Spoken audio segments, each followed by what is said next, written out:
You see, really, if the Bible is true, which it is, then all parts of the Bible must be true, which they are.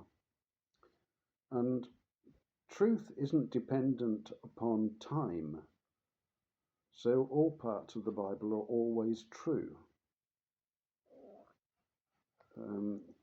Now, we see the Bible as a kind of a timeline, I suppose.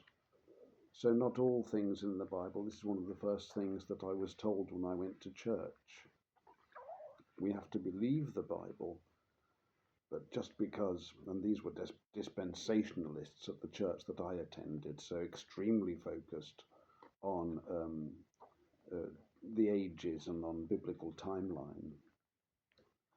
Just because God told Noah to build an ark, it doesn't mean to say that you have to build an ark. Things need to be seen in their proper circumstance and in their proper age. But is that really true? Isn't the instruction to build an ark always irrelevant to anybody since Noah? Or should we build an ark in our life? And maybe we can expand the definition of what an ark is. A safe haven, I suppose, for our herds and our flocks and our family. With certain news about rising sea levels, I'm sure that there were some people who have indeed built arks or are relying on a seagoing vessel, the availability thereof, for their salvation. So, to build an ark, I think, is probably always a good instruction. And something like the revelation of St. John the Divine, the revelation of Jesus Christ, the final book in the Bible, which, dispensationalists and Baptists and all sorts of people think that it points to a future time of destruction which is just about to come. And I've come to understand that that's a very unusual interpretation of the Bible, and I don't really follow it. But nonetheless, there is a foreboding and a warning there. And again, it's always true. When Isaiah says, "For unto us a son is born, and a son is given, and the government shall be upon his shoulder," this Christophany, when he announces the birth of Jesus Christ, quite a long time beforehand, I don't know how many hundreds of years. But Jesus Christ is all ever present. So Isaiah uses the present tense, "for unto us a son is born."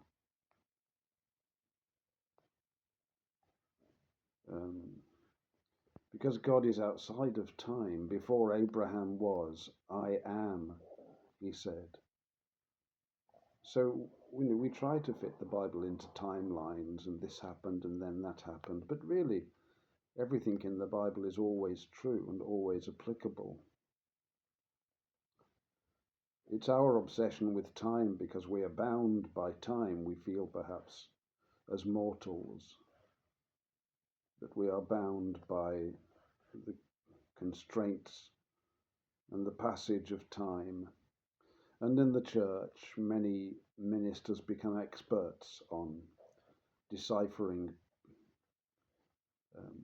biblical timelines. This was the case of the church that I attended, where the minister was very, very pleased with his ability to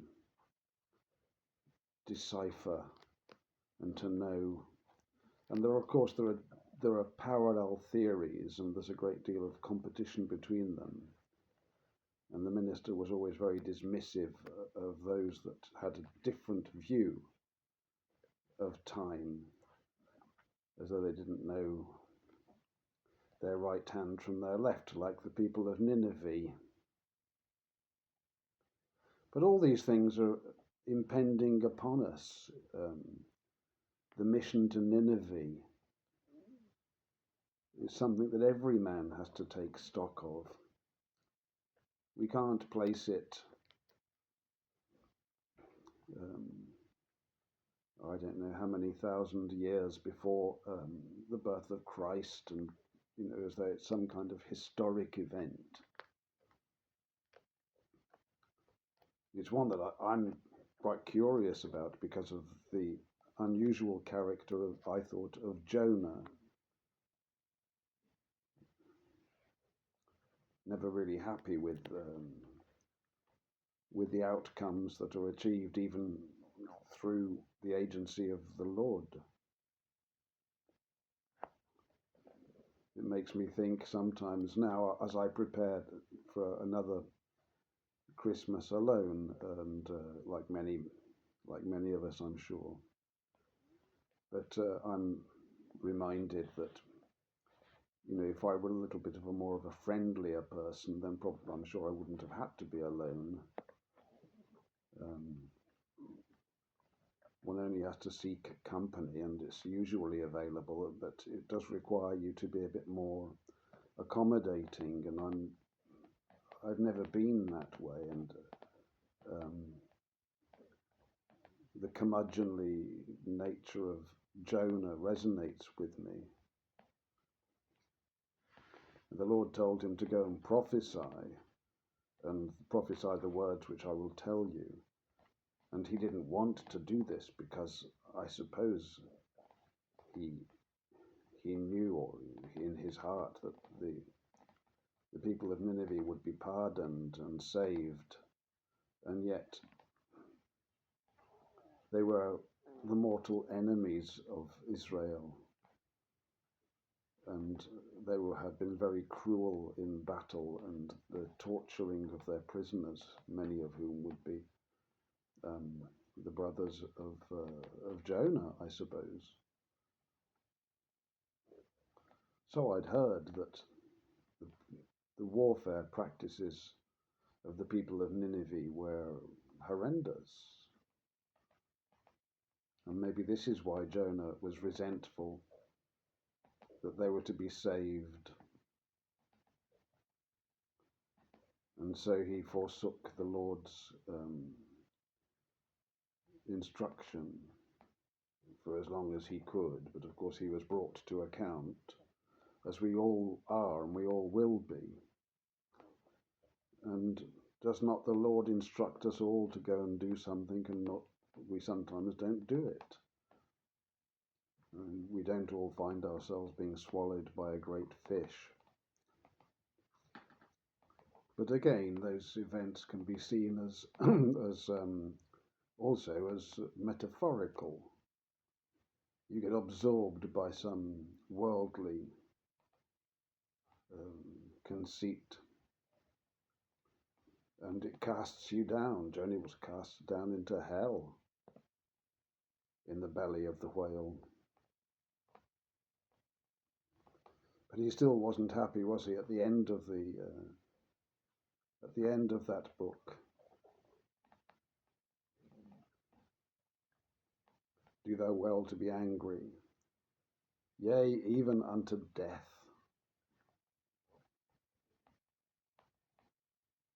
He was a bit of a character.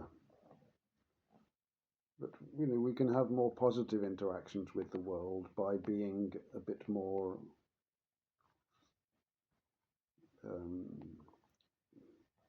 a bit friendlier, I suppose. I think I would struggle with it. I don't have an awful lot of patience, I'm afraid. But I thought maybe if I do go and give a talk at Truth Juice, and I was going to talk about the carnivore diet, which is something which will upset all the vegetarians and Diet is a very, very touchy subject to talk to people about. I'm likely to find myself in hot water, especially if I start bringing the Bible into it, as I must, really. I thought, well, maybe I'll just go and play the guitar, then maybe that will have a greater effect.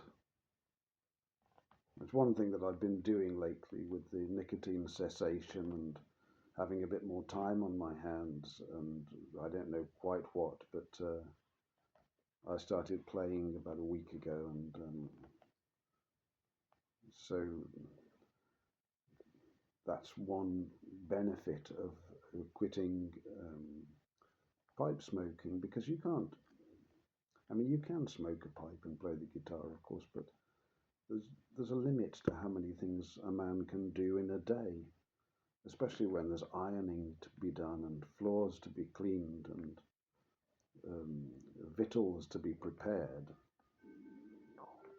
and indeed passages of the Bible to be read. There's parts I'm still reading, although less assiduously than in the past. I found a beautiful passage in Nehemiah, a prayer in Nehemiah, and Jonah's prayer in the belly of the fish also is notable.